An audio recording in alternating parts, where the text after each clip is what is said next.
Itu udah jadi gelar tersendiri ya bahwa semua orang harus tahu bahwa saya adalah seorang pelatih begitu ya. Pelatih jasmani dan juga pelatih rohani. Oke, halo semuanya apa kabar? Apa kabar FLCC? You're doing good?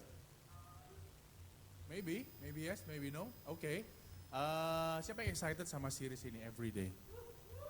Series ini kalau menurut saya akan sangat memberkati kita semua, termasuk saya yang membawakannya sekalipun gitu ya. Karena saya percaya ini sangat-sangat relevan dengan kehidupan anak-anak muda. Oke, kalau boleh dibantu slide saya. Slide saya. Well, teman-teman berapa banyak di sini yang semua punya teman baik atau bestie? Boleh angkat tangannya? Semua punya ya, rata-rata punya. Mungkin kalau misalnya nggak angkat tangan, malu-malu gitu ya. Sebenarnya punya sih, cuma nggak mau ngasih tahu deh gitu ya. Nah, kalian semua mungkin di sini punya ya teman baik, teman yang kalian percaya, teman yang dimana kalian bisa sharing apa aja, teman yang nyambung gitu ya sama kalian kayak instantly bisa langsung feel connected seperti itu.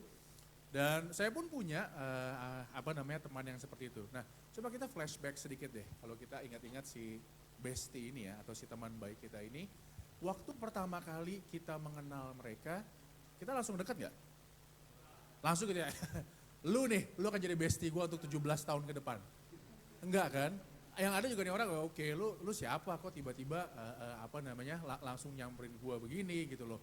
Nah, ketika kita punya teman baik gitu ya, awal-awal kita nggak langsung bisa deket sama orang ini gitu ya.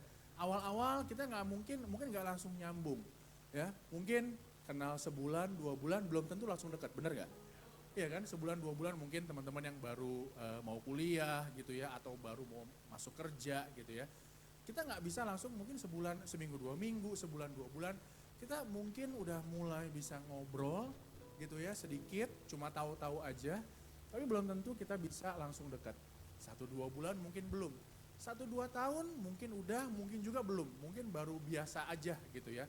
Baru kemudian setelah sekian waktu, setelah kita spend time sama orang tersebut, ketika kita ngobrol lebih banyak dan mengenal orang tersebut, baru kemudian kita bisa ngerasa klik. Setuju gak?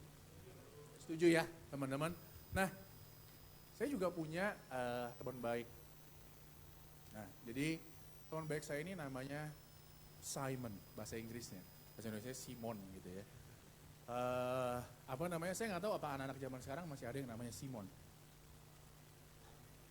Ada ya, masih ada ya. Mungkin 1 dari 1000 gitu ya. Karena agak-agak jarang kalau Kelvin, Kevin, Calvin, semua yang belakangnya Vin itu banyak gitu ya. Nah, jadi tapi kalau yang namanya Simon ini agak jarang-jarang. Nah, Simon ini adalah teman saya. Saya kenal Simon dari kelas 3 SD. Waktu saya menikah, dia adalah satu-satunya non-church face yang jadi best man saya. Atau satu-satunya orang non-gereja yang jadi best man saya. Kenapa? Karena dia ya benar-benar teman saya gitu ya. Jadi kalau teman baik itu udah lama nggak ketemu aja gitu ya, langsung tiba-tiba klik, oke, gua tahu nih orang, oke, gua tahu nih dia lagi kenapa, oke, gua tahu nih apa yang dia mau omongin, apa yang dia mau bicarain. Kenapa? Ya karena kita teman baik gitu ya. Nah, awal mulanya adalah kelas 3 SD itu saya waktu itu dari sekolah yang lama di Tangerang, saya pindah ke sekolah waktu itu di Santa Laurencia, ada yang tahu nggak ya? Santa Laurencia di Alam Sutra, yang gede itu loh sekolahnya gitu ya. Gede doang gitu ya, tapi nggak pakai AC. Jadi pertama kali saya waktu itu pindah dari Tangerang waktu itu ke Alam Sutra. Oh my God, Alam Sutra tuh belum ada apa-apa gitu ya, kayak Israel gitulah. Jadi cuma padang gurun, kambing domba gitu ya, nggak ada apa-apa sama sekali gitu ya. Nah, saya pindah ke sekolah ini Santa Laurencia. Saya ingat banget waktu itu di kelas 3 SD, ceritanya ulang tahun saya tuh dirayain. And you know what, dirayainnya tuh di McDonald BSD yang seberangnya BSD Plaza itu. Itu udah ada sejak zaman dahulu kala. Ya, zaman penjajahan, McDonald sudah berdiri dan memberi makan jiwa-jiwa. Kayak HOB zaman sekarang gitu ya. In any case, Waktu itu dirayain di situ dan dari semua anak saya cuma ingat kado tuh ya dari si Simon ini karena dia ngasih kotak pensil gitu yang ada suaranya, ada suara musiknya. Jadi dari semua hadiah saya cuma ingat hadiah yang kayaknya paling berkesan itu hadiahnya dari dia. And then over the time kelas 4 SD, 5 SD, 6 SD, we're talking about ages ago gitu ya. 1 SMP, 2 SMP, 3 SMP, and then sampai akhirnya SMA, sampai terus kemudian kita berpisah karena dia kuliahnya di Jakarta, dia stay di Jakarta. Terus kemudian saya kuliah di UK. Kalian tahu UK di mana? Di Universitas Karawaci. That's it. Jauh ya dari sini. Oke. Nah, tapi yang saya mau bilang adalah sama halnya seperti semua relationship gitu ya. Kita nggak bisa langsung dekat sama seseorang. It takes time. Butuh beberapa kali ngobrol, bahkan perlu mengalami problem bersama-sama. Bener nggak teman-teman?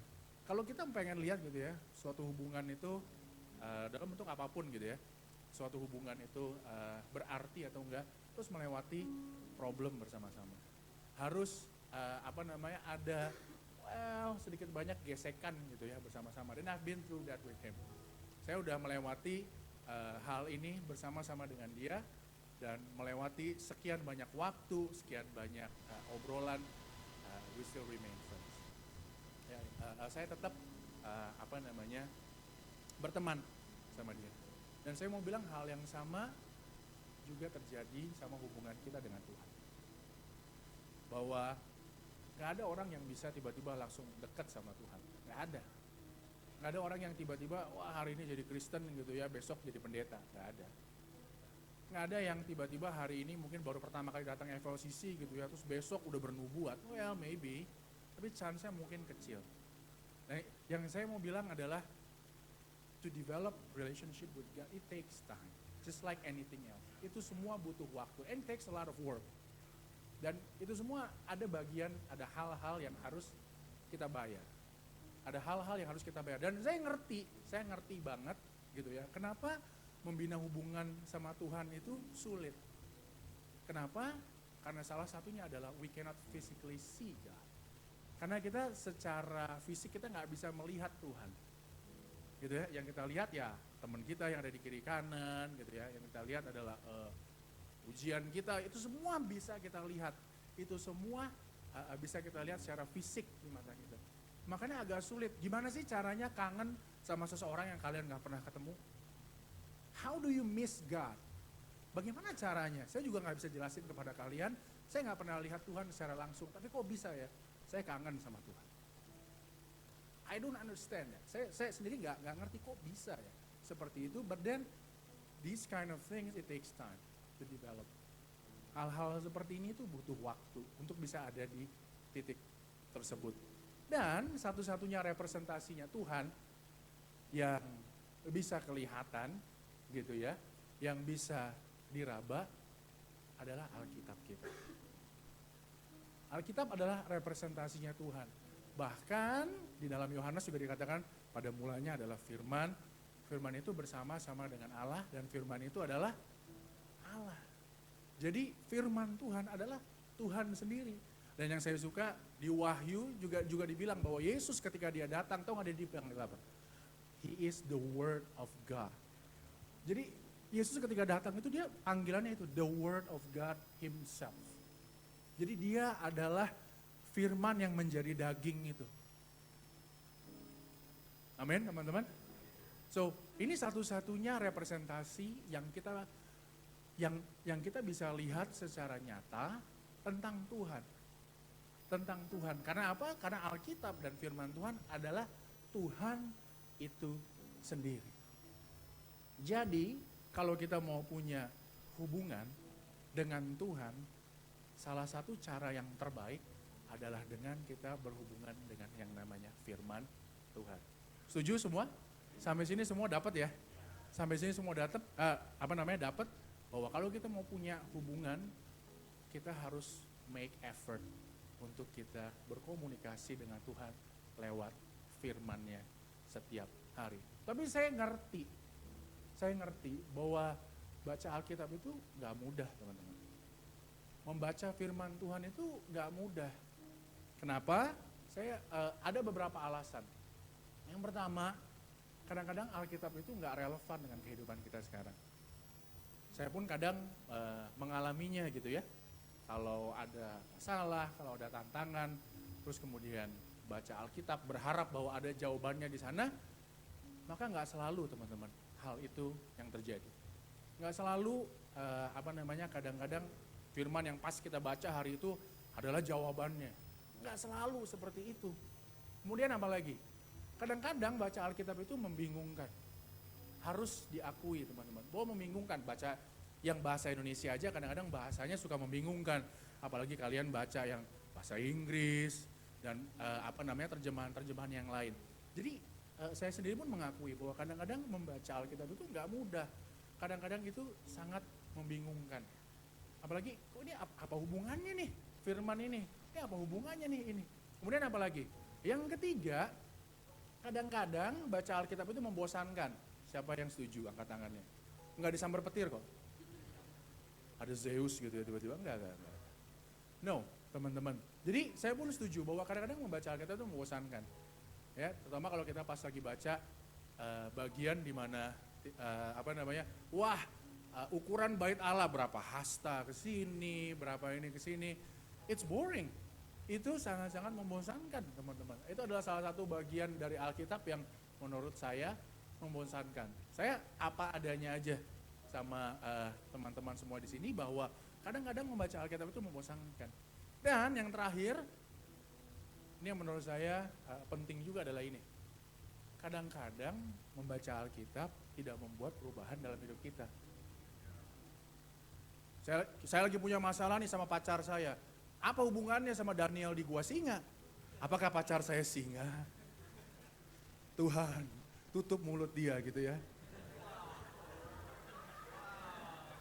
Apakah ini maksudnya? Well, kadang-kadang membaca Alkitab itu nggak membuat perubahan di dalam kehidupan kita.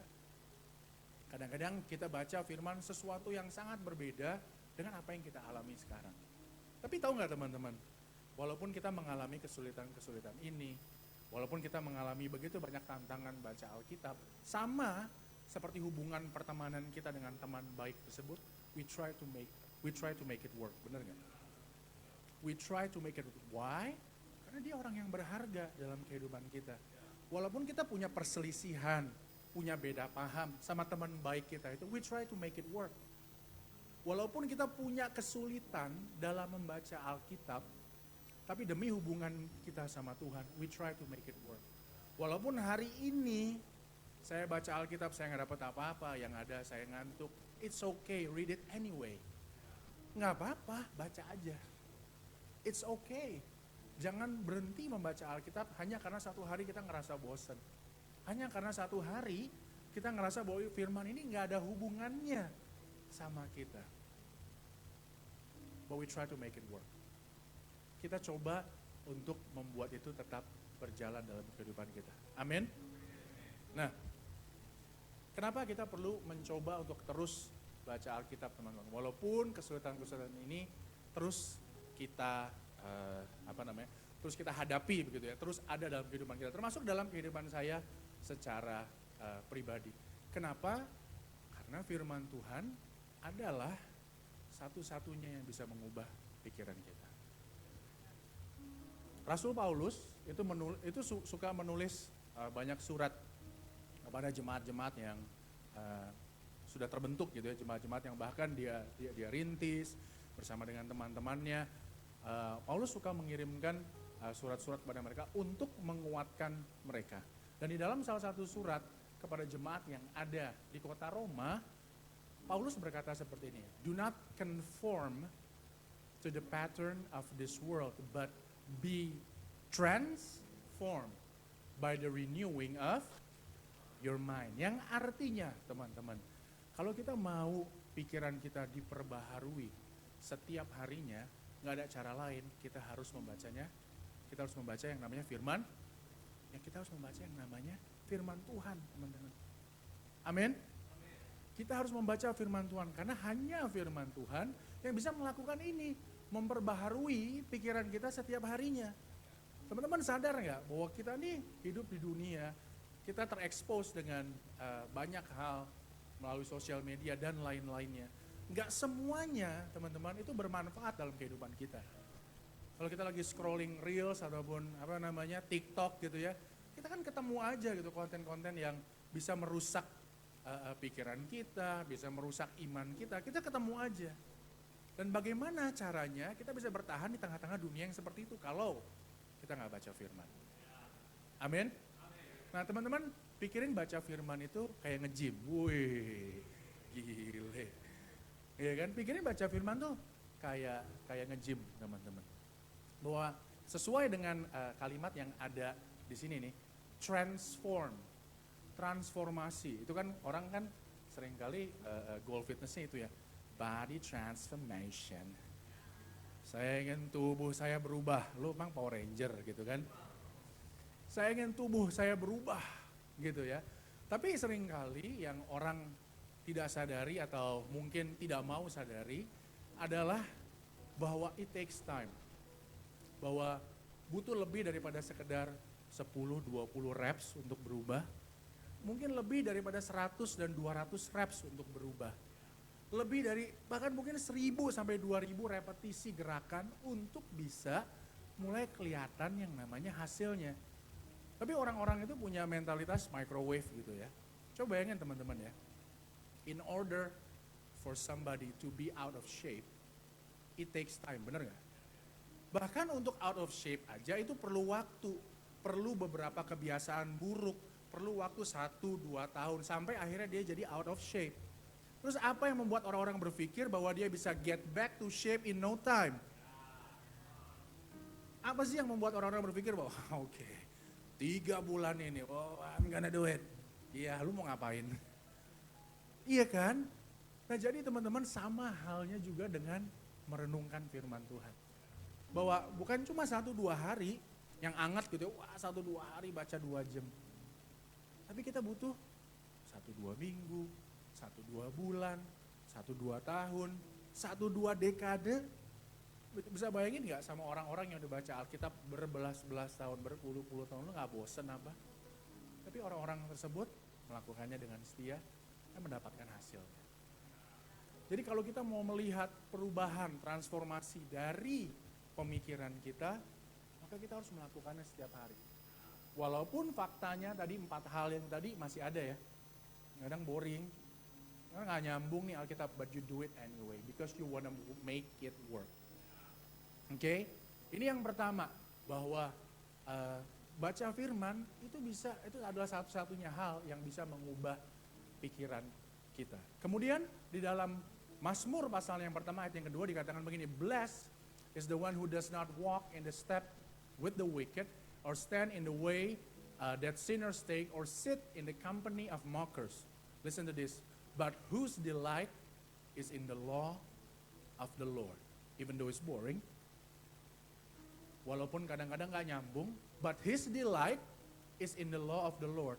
Wah kadang-kadang gak nyambung, kadang-kadang boring, kadang-kadang gak menjawab permasalahan kita, but his delight still in the law of the Lord. Walaupun gua gak ngerti Tuhan ini maksudnya apa, walaupun Tuhan ini bahasanya terlalu tinggi buat gua, but still his delight is in the law of the Lord. Walaupun ya Tuhan, ini permasalahannya gak ada Tuhan di zaman Alkitab zaman dulu, ini gak relevan sama kehidupan kita Gen Z zaman sekarang, but still his delight is in the law of the Lord. And who meditates on his law day and night. Ini teman-teman, saya bicara soal repetisi tadi ya. Datang ke gym, whether you like it or not, you come anyway. Aduh hari ini males. Hari ini hujan nih, males nih ke gym. Apakah ini pertanda dari Tuhan untuk tidak datang latihan hari ini? Well, walaupun hujan, walaupun panas, but if you want to see some transformation inside of you, you come anyway. Walaupun males gitu ya, aduh mager, aduh apa namanya kayaknya tadi bubur kurang nih sate atinya dikit.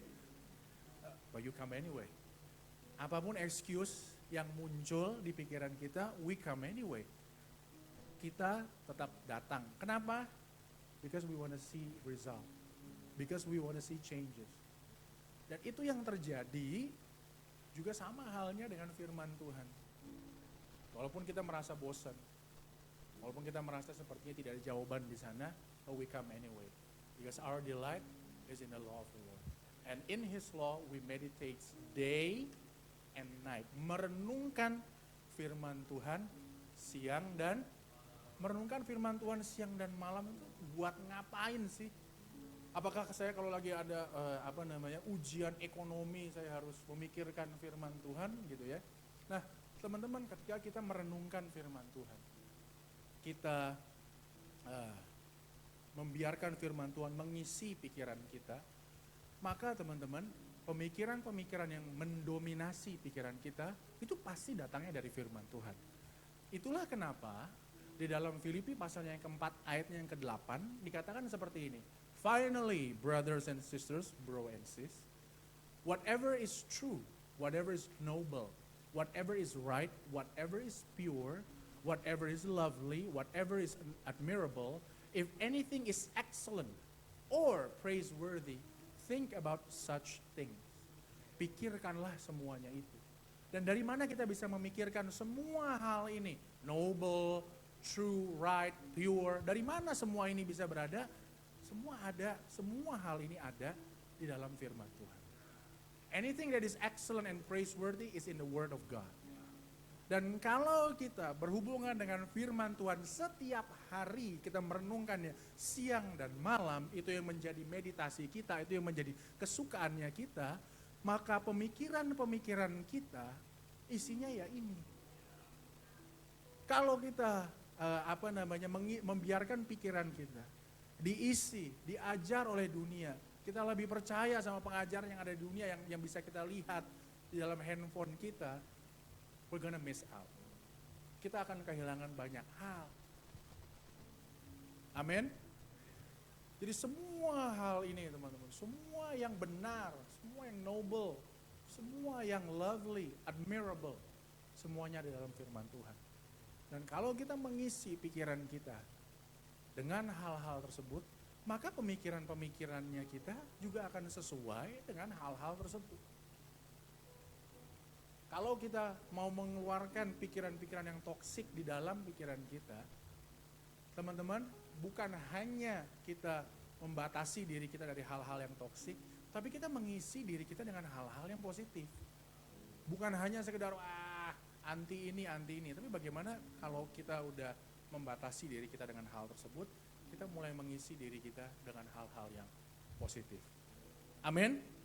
Nah, terkait dengan meditasi teman-teman, Efesus 2 ayat yang 10 bilang begini, bayangin ya, kalau kita merenungkan firman Tuhan, itu yang menjadi bagian dalam hidup kita. Coba perhatiin ayat ini. Ayat ini bilang, for we are God's handiwork, created in Christ Jesus to do good works, which God prepared in advance for us to do.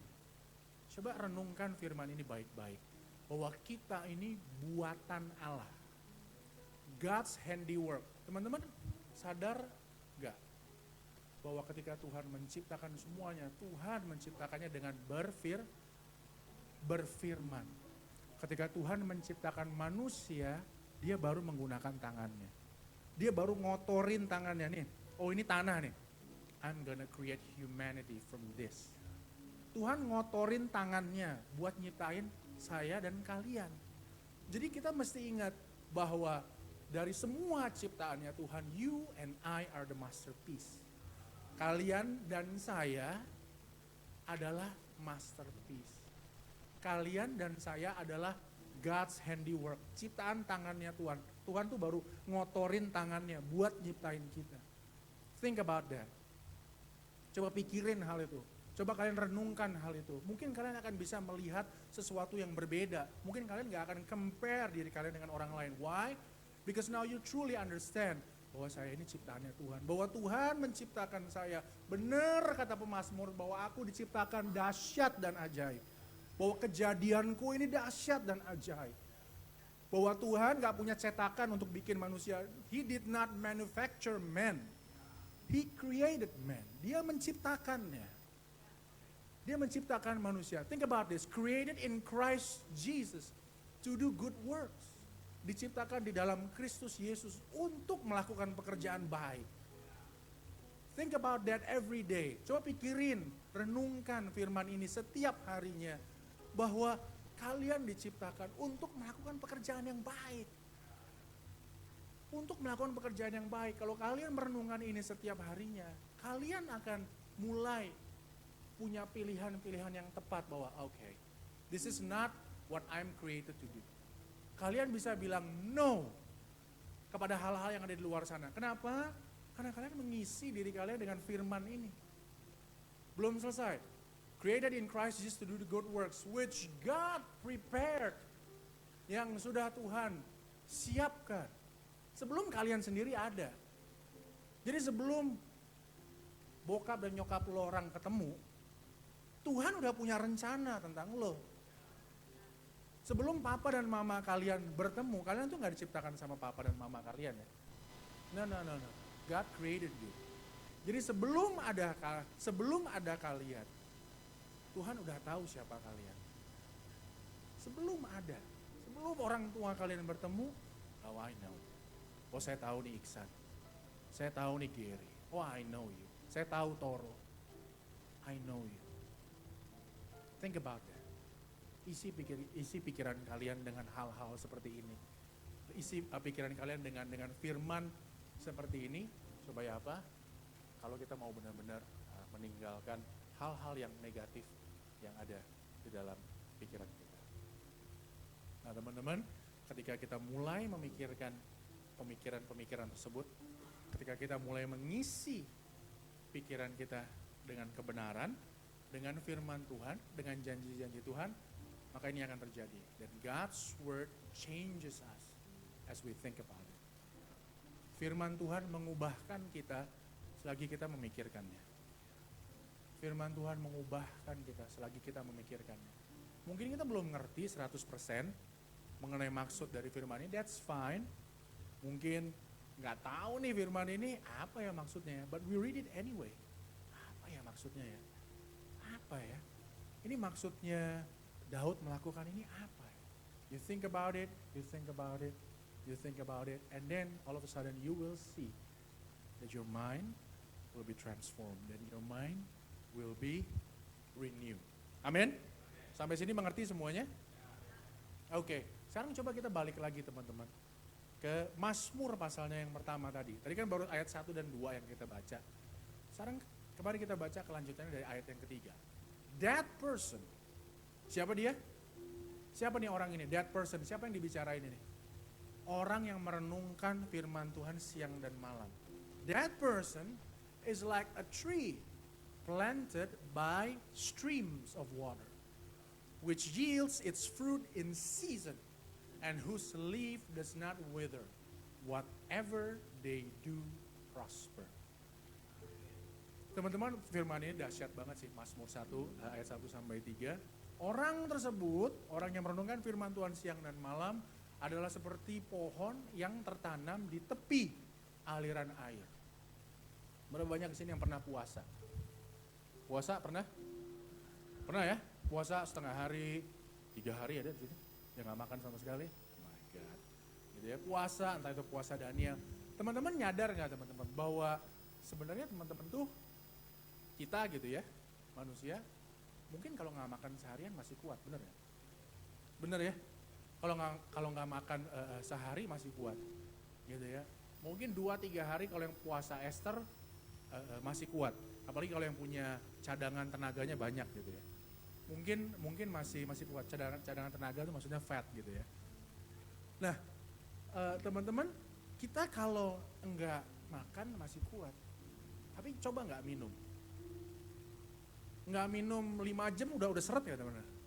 5-6 jam itu udah seret. Imagine nggak minum seharian. Makanya saudara-saudara kita yang muslim itu Mereka nggak minum tuh lumayan lama loh guys. Kayak 12 jam gitu ya, mereka nggak minum dari sahur sampai mereka buka. Jadi itu sebenarnya adalah sesuatu yang sangat-sangat challenging kalau kita tidak minum air. Nah, pohon yang tertanam di tepi aliran air, artinya pohon ini tertanam di dekat sumber kehidupan. Jadi pohon ini tidak akan kekeringan. Pohon ini tertanam di tepi aliran air, yang artinya kapanpun dia butuh air, dia akan mendapatkannya. Karena apa? Karena dia berada di tepi aliran air, dia berada di sumbernya. Nah, perumpamaan ini adalah sama seperti kita. Ketika kita merenungkan firman Tuhan setiap hari, teman-teman, itu seperti kita sebuah pohon yang tertanam di tepi aliran air. Yang mana kita tertanam di sesuatu yang memberikan kepada kita kehidupan. Kalau kita butuh sesuatu yang positif, kita bisa ambil dari sumbernya langsung. Karena apa? Karena kita tertanam di tepi aliran airnya. Amin. Kalau kita tertanam di tepi aliran airnya, maka kata firman Tuhan, daun-daun kita tidak akan pernah kering. Dan bukan hanya itu, tapi kalau kita tertanam di sumber dari kehidupan, kita akan berbuah. Berapa banyak di sini yang mau berbuah? Amin. Kita diminta sama Tuhan untuk berbuah, teman-teman, bukan untuk sibuk. Jadi sibuk belum tentu berbuah. Sibuk lu sekarang, oke. Coba lu tanya ke temen lu, berbuah gak lu? Bingung dia jawabnya. Berbuah, apa tuh? Ya kan, kalau misalnya kan sekarang orang-orang kalau ditanya gitu kan, sibuk apa sekarang? Wah, sibuk ini, sibuknya, oke. Coba tanya ke diri sendiri dan ke orang lain gitu ya. Udah berbuah belum lu? Gitu ya. Pertanyaannya lebih dalam, berbuah. Maksudnya apa? Berbuah, teman-teman. Itu yang Tuhan mau. Kita tuh berbuah, bukan cuma sekedar sibuk. Sibuk tidak sama dengan berbuah. Amin. Ya. Jadi itu yang Tuhan mau, bahwa kita berbuah. Nah, jadi orang-orang yang merenungkan firman Tuhan tadi, siang dan malam, mereka seperti pohon yang ditanam di tepi aliran air, dan karena firman Tuhan memberikan kepada mereka 3 hal ini, perspektif, wisdom, and guidance. Teman-teman bayangin pohon tadi ya, yang tertanam di tepi aliran air. Dia mengalami musim kemarau kan? Mengalami musim kemarau tapi gak kekeringan. Jadi buat pohon itu, situasi di luar dia itu bukan masalahnya. Buat pohon itu mau ini kemarau kek, mau ini apa kek, tapi kalau gua tertanam di tepi aliran sungai, gue gak akan ngikutin musim. Musimnya boleh kemarau tapi daun gue gak kering. Musimnya boleh apapun juga tapi gue berbuah. Itu dia teman-teman, bahwa orang-orang yang tertanam di dalam firman Tuhan, yang mengerti kebenaran firman Tuhan adalah orang-orang yang seperti itu. Bahwa situasinya buruk tapi dia doang yang baik. Mungkin di tengah-tengah tempat kerjanya gitu ya, toksik tapi dia doang yang enggak. Teman-temannya mungkin nggak mendapatkan promosi, tapi dia mendapatkan promosi. Kenapa? Ya karena dia pohon yang tertanam di tepi aliran air. Dia adalah seperti pohon yang tidak akan pernah layu, tidak akan pernah kering, dan akan berbuah, bukan sibuk. Amin? Akan berbuah dan dia bukan sibuk. Jadi sibuk bukan tujuan hidup ya. Amin teman-teman.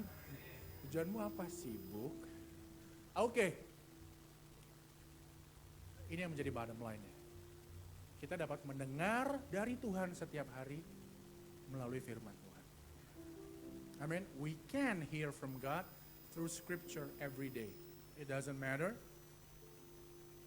Nggak penting kalau misalnya ceritanya mungkin nggak nyambung sama situasi kita.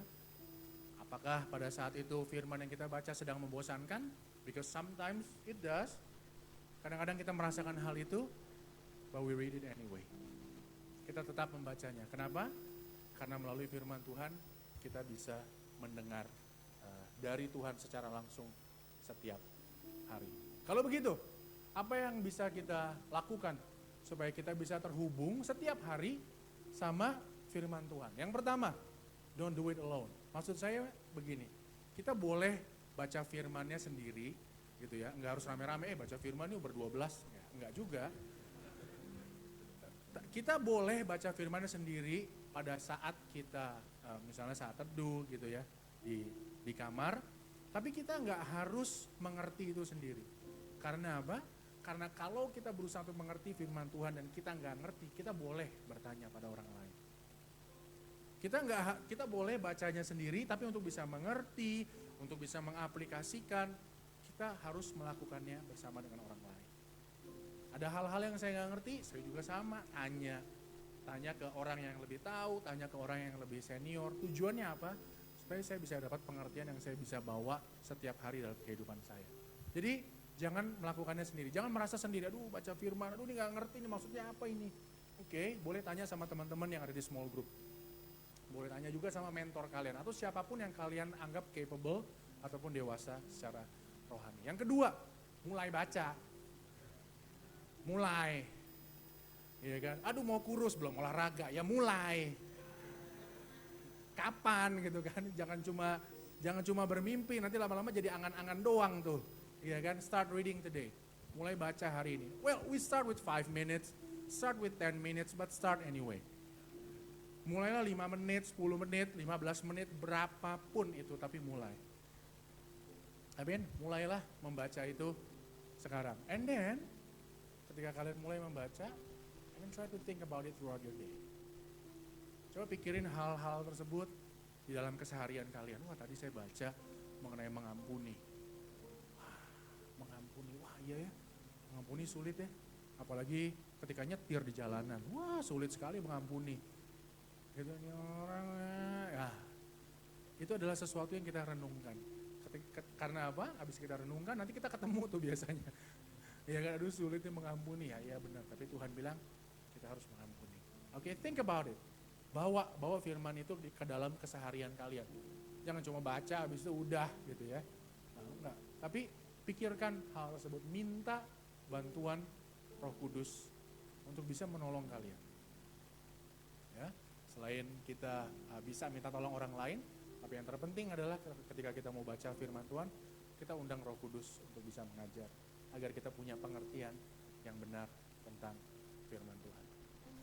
Sekali lagi, kita bisa mendengar dari Tuhan setiap hari melalui firman-Nya. Nggak semua orang punya privilege untuk bisa mendengar Tuhan secara audible, that's fine.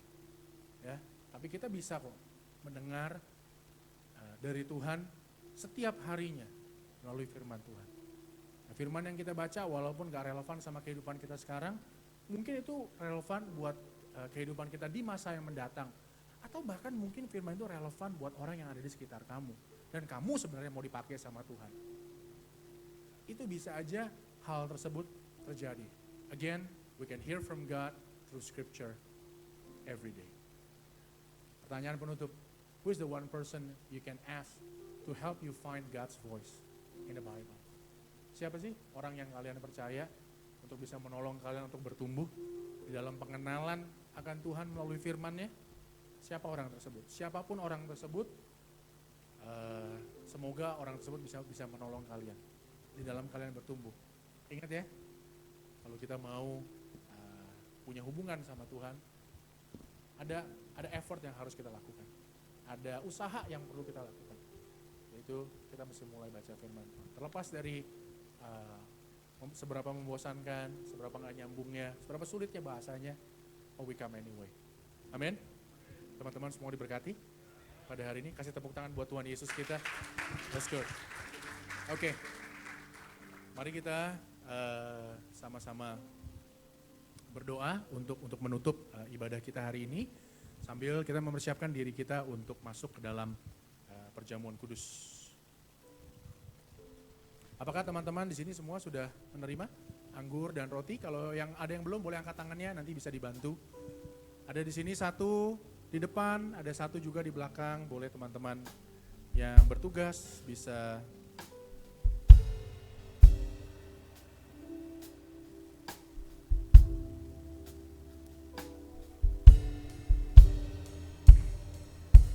Oke, ada lagi yang belum mendapatkan? Oke, di depan ada yang melayani semua sudah? Oke. Saya undang kita semua untuk bangkit berdiri, kita akan berdoa. Menutup ibadah kita. Tuhan Yesus, kami bersyukur ya Tuhan, bahwa pada hari ini Tuhan Yesus kami datang ke gereja, kami datang ke persekutuan dari orang-orang kudus yang ada di tempat ini Tuhan Yesus. Kami hari ini belajar, kami hari ini diingatkan kembali Tuhan, untuk kami bisa punya hubungan sama Tuhan setiap harinya melalui kebenaran firman Tuhan. Kami berdoa Tuhan Yesus, biar firman ini Tuhan sungguh menguatkan kami di dalam perjalanan kami Tuhan membina hubungan dengan Engkau, sehingga kami Tuhan punya pengenalan yang lebih dalam lagi akan Engkau Tuhan Yesus. Kami berdoa Tuhan, kami mau jadi orang-orang yang seperti tertanam di tepi aliran air, yang ketika kami merenungkan firman Tuhan siang dan malam Tuhan, gak peduli musimnya, gak peduli Tuhan apa yang terjadi Tuhan di sekitar kami, tapi ini janji Tuhan, bahwa kami akan jadi orang-orang, akan jadi pohon, akan menjadi seperti pohon yang tidak pernah kering daunnya. Dan bahkan Tuhan Yesus, terlepas dari apapun musimnya, kami Tuhan jadi orang-orang yang berbuah. Terima kasih Tuhan, kami mau jadi orang-orang yang seperti itu. Kami mau Tuhan Yesus, mulai dari hari ini Tuhan, kami mau kembangkan kebiasaan ini Tuhan, untuk bisa merenungkan firman Tuhan siang dan malam. Pimpin kami ya Roh Kudus, pimpin kami, supaya kami punya pengertian yang benar akan firman Tuhan. Biarlah kami yang dari masa muda kami ini Tuhan, kami bergaul karib dengan firman Tuhan, dan kami akan melihat di usia kami nanti Tuhan, ketika kami beranjak dewasa nanti Tuhan, kami akan melihat bahwa firman yang ditanam tersebut Tuhan sungguh-sungguh berbuah di dalam kehidupan kami. Terima kasih Tuhan Yesus, terima kasih Bapak untuk ibadah pada hari ini. Dan sebentar Tuhan, kami mau sambut tubuh dan darah Kristus. Kami mau sambut Tuhan, kami mau rayakan Tuhan, tubuh dan darah Kristus. Kami ingin persiapkan hati kami untuk kami masuk lebih dalam lagi ya Tuhan, di dalam perjamuan kudus. Terima kasih Tuhan Yesus, terima kasih Bapak.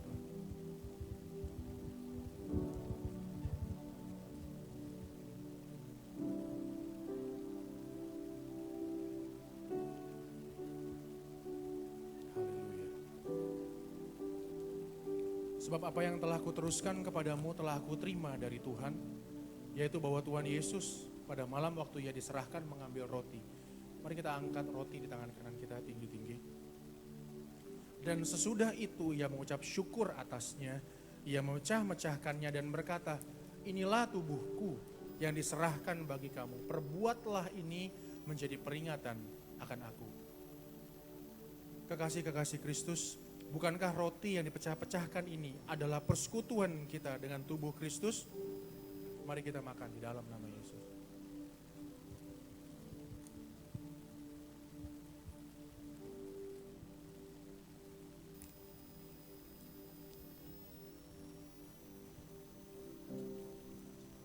Thank you Lord. Mari kita angkat cawan di tangan kanan kita tinggi-tinggi. Demikian juga Ia mengambil cawan sesudah makan, lalu berkata, cawan ini adalah perjanjian baru yang dimeteraikan oleh darahku. Perbuatlah ini setiap kali kamu meminumnya menjadi peringatan akan aku. Bukankah cawan pengucapan syukur yang atasnya kita ucapkan syukur ini adalah lambang persekutuan kita dengan darah Kristus? Mari kita minum di dalam nama Yesus.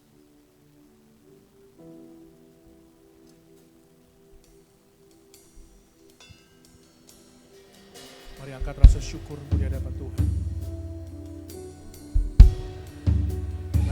Naikkan syukur, naikkan syukur. Terima kasih Tuhan, terima kasih. Come on, lift up your voice. Thank you Lord, thank you Lord. It's so amazing to me. You've opened my eyes. I love you, Lord.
Itu yang jadi deklarasi kami Tuhan, generasimu, ketika kami merayakan tubuh dan darah Kristus. Kau yang mati bagi kami, yang menebus setiap kami Tuhan di tempat ini. Terima kasih Tuhan, Kau berikan kepada kami hidup. Bukan hanya sekedar hidup, tapi Tuhan yang berjanji hidup di dalam segala kelimpahan. Kami tahu kami berkelimpahan hikmat, kami berkelimpahan sukacita, kami berkelimpahan damai sejahtera Tuhan. Karena itu semua adalah janji-janji-Mu, itu semua adalah firman-Mu. Kami aminkan setiap firman-Mu, kami aminkan Tuhan